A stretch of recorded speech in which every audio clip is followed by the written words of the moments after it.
Bonjour Amancio Sampaio, bienvenue, heureux de vous retrouver. Vous êtes consultant en stratégie d'entreprise et vous partagez avec nous également votre expérience d'ancien PDG pour décortiquer les mutations de nos modes de consommation. On parle donc d'emballage. Et alors pour être plus précis, on va parler des bouteilles réutilisables aujourd'hui. Alors, bonjour Thomas. Bonjour. C'est vrai, j'ai choisi de parler aujourd'hui de bouteilles de boissons, Oui. parce que ça représente quand même beaucoup en fait, de déchets de l'industrie de la consommation. À elle seule, les bouteilles plastiques, par exemple, elles représentent une production annuelle de 480 milliards de bouteilles. Ça veut dire 14% de tous les déchets confondus. La bonne nouvelle, c'est qu'il y a de nouvelles initiatives et une vraie tendance d'augmenter le nombre de bouteilles réutilisables pour avoir un impact réduit. Et on va parler effectivement de l'impact environnemental de toutes les solutions que vous nous proposez. Ouais, le mérite de promouvoir les bouteilles réutilisables, c'est qu'il y a un bénéfice significatif pour l'environnement. Tout d'abord, il faut bien mentionner, c'est qu'une bouteille réutilisable, un verre par exemple, ça va être réutilisé environ 50 fois. D'accord. Une bouteille en PET qui va être aussi réutilisable, c'est environ 25 fois avant que ça parte au recyclage. D'accord. Donc, quand nous avons une bouteille réutilisable, après la troisième utilisation, elle a déjà un impact réduit comparé à un emballage à usage unique, avec des réductions qui vont de 85% dans les émissions, 93% de l'énergie, sans compter l'impact évident et direct de la réduction de la pollution par les déchets. Oui, donc ça concerne le verre, ce qui semble évident, mais il y a aussi le plastique réutilisable. Ouais, voilà. Aujourd'hui, il y a des filières, et on peut parler plus tard aussi des exemples en fait, qui utilisent le plastique réutilisable. Là aussi, je peux aborder son impact positif pour l'environnement d'un autre angle. C'est-à-dire, c'est estimé aujourd'hui que s'il y a une augmentation de 10% dans la proportion de toutes les bouteilles plastiques qui sont réutilisables, ça correspondrait à une réduction d'environ 22% de la pollution plastique dans les océans. C'est là, ça veut dire c'est des chiffres très élevés, que ça passe de 4,5 milliards à 7,6 milliards de bouteilles de moins dans les océans. Et ça, c'est intéressant en fait, parce que nous sommes en train de parler de quelque chose, c'est pas nouveau. C'est-à-dire à l'origine, l'industrie des boissons, les laits, l'eau, la bière, c'était toujours des emballages en consigne qui sont tombés, qui sont devenus démodés avec l'arrivée des emballages à usage unique. C'est vrai. Et maintenant, avec cette meilleure connaissance et préoccupation avec la circularité, nous voyons ce retour en puissance, disons, des emballages réutilisables. Oui, c'est un retour à la case départ, mais avec des nouvelles technologies et des nouveaux modèles. Quels sont si on fait un petit benchmark, quels sont les pays les plus avancés? C'est vrai, j'ai regardé ça, et il y a une vraie diversité géographique. Je peux mentionner ici les top 5, et on va voir que c'est un peu partout. C'est les Philippines, qu'il y a un taux de réutilisation de 59%. Ensuite, la Colombie et l'Allemagne avec 54%, suivi par le Nigeria avec 43%, et le cinquième, c'est l'Inde avec 34%. Ah oui, effectivement, on va vraiment un peu partout sur la planète. Si on fait un zoom sur l'Allemagne. Ouais, voilà, je crois que c'est intéressant, parce que c'est là que c'est plus proche de nous, et qui peut nous servir d'exemple aussi. C'est que c'est intéressant de l'Allemagne aussi, c'est que ça, c'était tout confondu. Je parlais de 54%. Quand on regarde une filière, par exemple celle de la bière, nous avons 82% des emballages réutilisables avec un taux de retour de 99%. Ça veut dire que tous les acteurs de cette filière, tout l'écosystème, il marche très bien et ça peut servir d'exemple en fait pour d'autres filières et d'autres pays aussi. Alors là, on a parlé des pays. Si on donne des exemples d'entreprises maintenant. Ouais, pour les entreprises, je crois que je vais utiliser, si vous me permettez, deux exemples assez extrêmes. Commençons avec le géant international Coca-Cola. On ne peut pas parler des emballages et des bouteilles sans parler de Coca-Cola. Voilà, ils produisent 100 milliards de bouteilles par année. Ils sont très souvent pointés du doigt parce qu'une partie de ces bouteilles peuvent finir dans la nature si les déchets ne sont pas gérés proprement. Et qu'est-ce qui se passe? C'est qu'aujourd'hui, dans environ, quand on parle environ 40 pays, je crois. Oui, c'est ça, dans 40 pays autour du monde.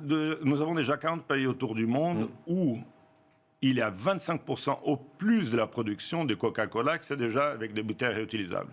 Quand on regarde au niveau global, c'est 16% de leur production qui c'est déjà dans des bouteilles réutilisables. Ils se sont fixés un objectif d'arriver à 25% de leur production en 2030.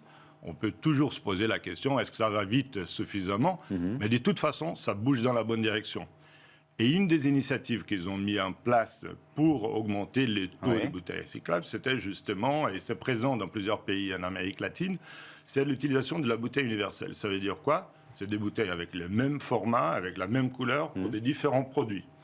Ceci n'est pas anodin, parce que ça fait un vrai changement aussi dans la commercialisation de produits, parce qu'au niveau de la circularité, il n'y a pas de doute que les standardisations, ça facilite. Par contre, quand on a des considérations marketing, il faut changer un peu les paradigmes. Évidemment, c'est plus compliqué. Alors, on a vu le géant mondial, on va voir une start-up française, c'est ça? Ouais, voilà. Pour mentionner alors quelque chose de très local, il y a une start-up lilloise qui s'appelle Jean Bouteille, que eux, ce qu'ils proposent, c'est la commercialisation des produits en vrac dans les points de vente, en association, avec des bouteilles en consigne. Et là, j'utilisais justement 2 modèles, un international, un local, pour illustrer en fait qu'actuellement, il y a un engouement pour faire marcher et changer les habitudes consommateurs et créer de nouvelles filières qui permettent justement cette circularité dans l'utilisation des bouteilles pour les boissons. Alors, on l'a évoqué tout à l'heure, il faut rentrer dans le détail, le rôle de la technologie, des innovations. Ouais, ça, c'est très important. Justement, les principes de la réutilisation et consigne, c'est ancien, mais on peut utiliser de nouveaux modèles de négoce et de nouvelles technologies.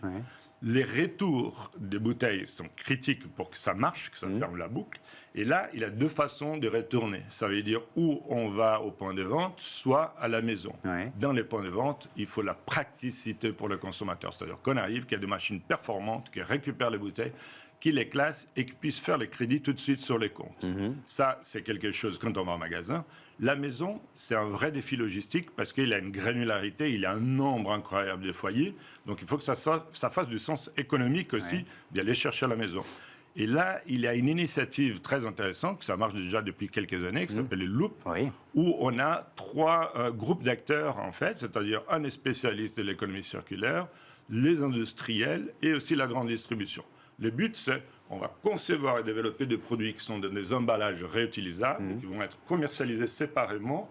Et une fois que c'est consommé, le consommateur, il peut avoir en fait quelqu'un qui vient chercher à la maison les paquets d'emballage qui va être nettoyé, salisé et envoyé à nouveau dans la chaîne de production. Alors ça, Amancio, c'est le levier de l'innovation. Il y a un autre levier, c'est celui de la réglementation. Et ça, c'est un levier très, très important. Efficace, souvent. En fait, efficace pour faire bouger des choses et amener de la transformation parce qu'il peut, d'un côté, encourager le développement de cette filière de bouteilles réutilisables à consigne et aussi de fixer des objectifs que ça va faire bouger les choses parce qu'on va fixer une échéance. En France, par exemple, nous avons l'objectif d'arriver à 10% des bouteilles réutilisables en 2027. Et au niveau européen, il y a la nouvelle directive européenne pour les emballages, les déchets d'emballage, qui traite sur les sujets d'emballage de boissons d'une façon très large, dans le sens où elle va promouvoir la réduction des déchets, l'augmentation avec des objectifs pour la proportion augmentée des bouteilles réutilisables, et aussi assurer que toutes les bouteilles soient recyclables à l'horizon de 2030. Donc, les défis, toujours quand on utilise, parce que c'est un levier très fort, la réglementation, il faut que ça soit bien coordonné par le pouvoir public, pour que ça soit cohérent, pour pousser en fait la création et le développement de cette filière avec des objectifs qui sont sûrement agressifs, mais encore réalistes. Allez, il nous reste 1 minute pour conclure. On a fait un joli tour du monde. C'est quoi la leçon de ce tour du monde d'Amancio, de cette étape aujourd'hui? On voit qu'actuellement, cette tendance, elle a démarré déjà, c'est-à-dire des bouteilles réutilisables, et c'est vraiment poussé par la société, par les industriels, par les gouvernements. Et ça, c'est très vertueux parce qu'il y a un impact positif sur l'environnement. Le message, c'est qu'il ne faut pas s'arrêter là. Il faut travailler aussi à la réduction.